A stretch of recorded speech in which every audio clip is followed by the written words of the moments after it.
Hey y'all, welcome back to my channel, Sunflower Girl. I appreciate you being here. I am going to be doing a video on releasing love blocks. It's actually going to be a series. I don't know how many episodes I'm doing. I just know that it's going to take me more than one to get through this. So if you're here, please subscribe to the channel, like the video, comment down below your thoughts on the video as I go through it. This is going to be a quick intro, about 10 to 15 minutes possibly, and then I'm going to be doing breakdown episodes weekly up until I'm finished, up until I feel like I'm done talking about it, okay? So we're going to be doing this topic, and I want to introduce it because it's coming from a personal place. I've been doing a lot of work on love blocks for a while. All right, I made it a personal journey to kind of learn why I was so blocked in my heart. You know, I definitely felt that for myself. And so when I started this journey, I realized I had no idea what it was. You know, I was hearing about it and I felt it. You know, I knew that I was blocking love from people, places, opportunities. Like I knew that I was blocking a lot of things in my life, but I didn't understand what a love block was. Like, what was it internally that I was doing, you know? And I wanted to jump straight into it with this video. I wanted to kind of just get really deep, really quickly, because it loses people. You know, this topic can lose people very quickly because it sounds generic. It sounds like, oh, releasing love blocks. I don't want nothing to do with no love. But this is deeper than that. I think one, it starts with, you know, what is a love block? So if I had to generically define it, it would be anything that stops us from receiving love or blocks us from receiving love or giving it in return or just naturally to another person or to another thing. So that's generic though. And when I was doing research in reading articles and kind of going back into some old books, context that I've used in the past to do some self-discovery work and kind of tap into, you know, my intuition or do different things for my spiritual journey, I just kept seeing these generic definitions and these generic topics around love blocks that a lot of people feel like they've conquered only up until they hit another wall. All right, so for me, if I had to define a love block for me personally, and for this video intuitively right now, I feel like I would have to say a love block is a very deep internal self schema, self belief, self, you know, idea that's embedded that stops us from believing that we're worthy of experiencing love. Because to me, love is an experience. It's something that we get to come here and experience, display, you know, act on, feel. You know, we get to have it. Sometimes if you have a child, you experience having something that you love come out of you for the first time. Like, you know, we adopt pets, we experience love with pets. It's an experience. So when there's a block and we're not able to experience love, then we've shut out a huge portion of life and a huge portion of human connection and something that it takes to connect as a human. Like, you actually need love. It's a necessity. It's literally a necessity. And that's why it's very important to approach this topic dynamically, because a lot of people don't see love that way. A lot of people do not see love as an experience. They see love as something to get, garner, pay for, buy, have for the night, you know, have only on a good day, only on a holiday. They don't look at the holistic meaning of love and why it's something that we were put here to experience. Like, we were literally created in the image of God. So when we were made to experience this very thing, love. So, and when it came down to bringing it up this way, I wanted to redefine it for my own series so that whoever came to my videos, whoever came to this series will understand why I'm talking about it the way I'm talking about it. I am not talking about go and get your boo bag, go and get your man, go and get your girl. I'm not talking about dating. I'm not talking about not even just solely spiritual. This is a little bit universal. This is very universal. This is not even solely spiritual, but it is. It's very spiritual, but it's more than that. It's a mental journey. it's an emotional journey, and it's a physical journey. All right, so I kind of wanted to just dive deep really quick into that. What is a love block?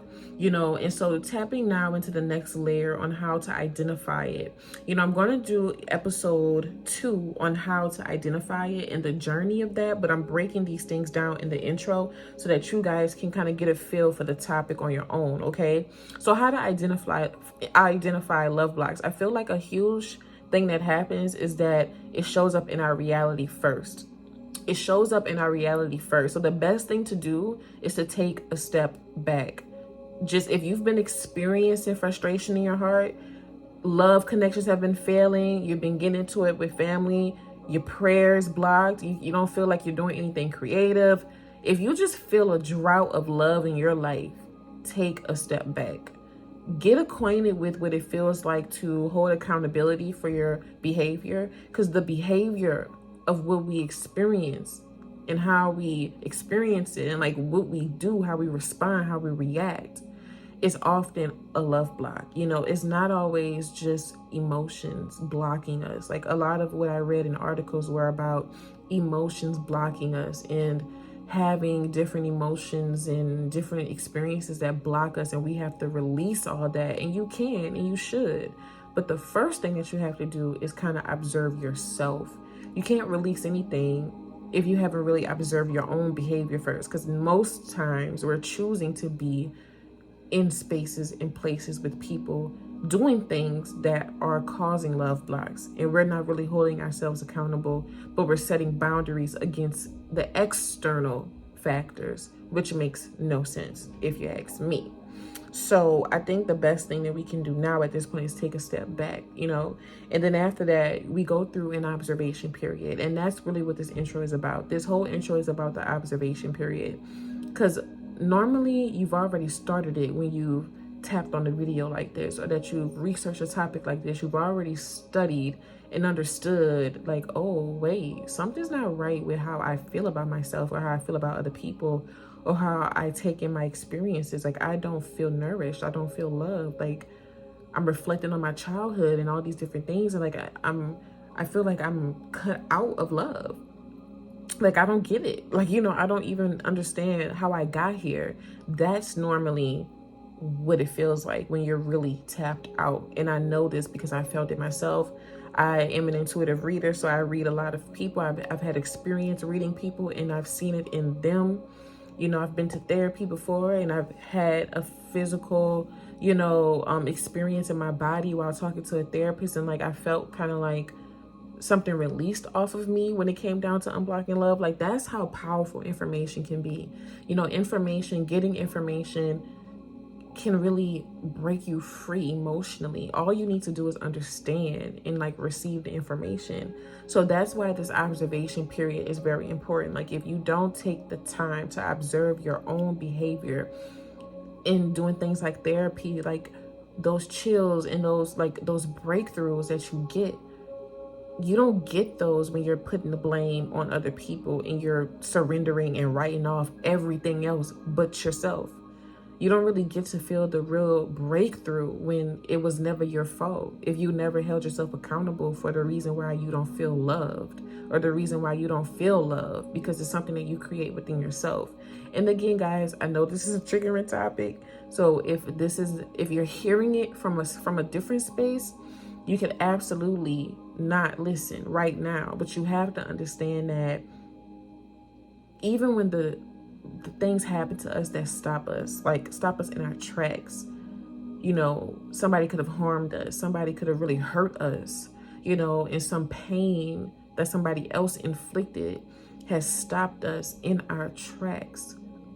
As adults, even though it wasn't our fault, we have an accountable action in it that we have to take accountability for. And it sucks, but that's the only way to get started.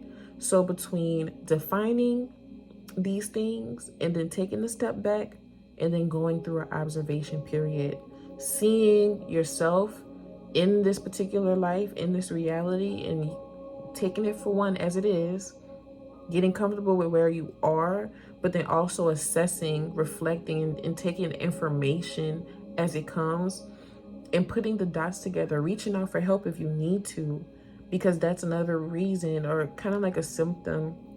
You know that your love is blocked if you don't want no help. You don't want to ask anybody for any help.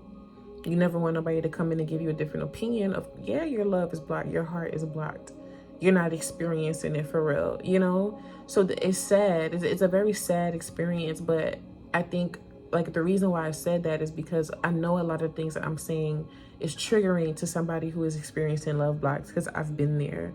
You know, I've experienced it like in ways like that I can't even believe I recovered from, and that I've been committed to recovering from, because it's a commitment, y'all. Like, it's definitely a commitment, but outlets, because after you go through this observation period, you have to get help.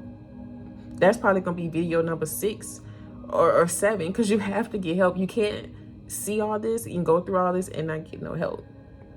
So step number 4 is get help. You have to get help from what you observe. Like, we go through so much, y'all. It'd be childhood trauma.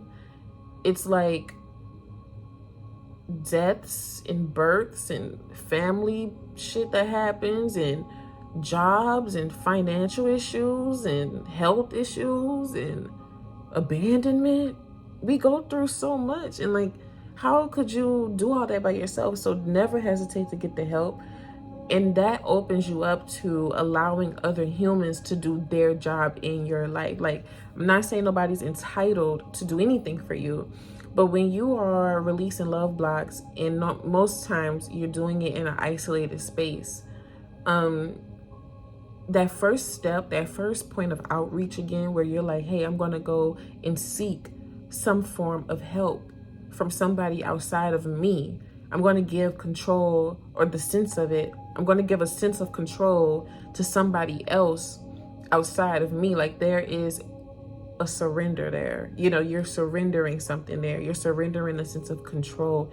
You're building, finally, because it takes a long time, but you're building a sense of safety with other people, with other experiences, with other people. People are experiences. We experience each other. Okay, and so if I had to wrap it up, I'm gonna wrap this intro up by saying I appreciate you for watching. One, yes, guys, taking a step back, basically, and going through your observation period, taking your time and getting the help that you need. Those are like really quick little things that you can do to release love blocks. But also, I'm gonna break these things down in other episodes. And so, y'all, so I'm gonna conclude the video here. I appreciate you guys for showing up and really checking into the intro. I'm gonna be doing, of course, like I told you throughout the video, other episodes and breaking this topic all the way down, because it's on my heart. It's something I've been called to do, and I really want to just contribute that to my channel.